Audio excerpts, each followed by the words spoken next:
আমাদের একটাই রাস্তা আছে, আমাদের মৃত্যুর রাস্তা। যে মৃত্যুর রাস্তা এ রাজ্যের বিরোধী দল দেখছে, এ রাজ্যের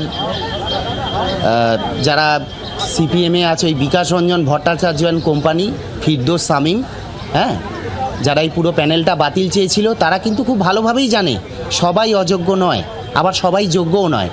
তারা সবাইকে বলি দিতে চেয়েছে সিপিএমকে এই রাজ্যে আবার প্রাসঙ্গিক করে তুলতে। আর বিজেপি চাইছে আমাদের লাশের ওপরে দিলীপ ঘোষ, সুকান্ত মজুমদার, ওই শুভেন্দু অধিকারী, এরা চাইছে আমাদের লাশের ওপরে তৃণমূল সরকারকে হটিয়ে আবার ক্ষমতায় আসতে।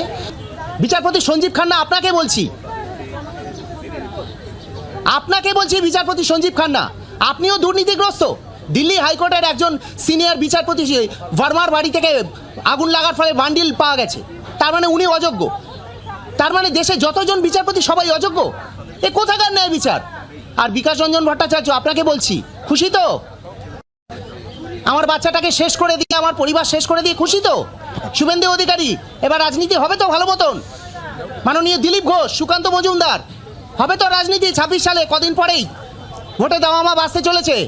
সিপিএম চাইছে পুনর্নির্মাণ, আর বিজেপি চাইছে এখানে শুভেন্দু অধিকারী, দিলীপ ঘোষ, এইবার বিকাশ রঞ্জন ভট্টাচার্য নাচুন।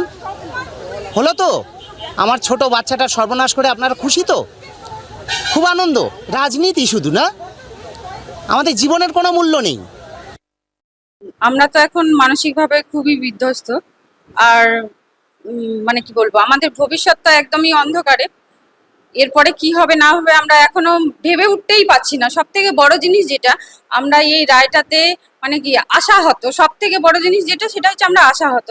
আমরা এখনো ভেবে উঠতেই পারিনি আমরা কি করব বা কি করব না, এখনো ভাবনা চিন্তায় আসেইনি মনের মধ্যে সেই জিনিসটা। সত্যি কি আপনারা অযোগ্য যদি হতাম তাহলে কি আর স্কুলে দাঁড়িয়ে থাকতাম আজকের দিনে? অন্তত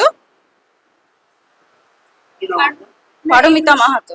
এই প্রসঙ্গে একটা কথা, মোট 17 দফায় দুর্নীতির কিন্তু একটা লিস্ট বেরিয়েছিল।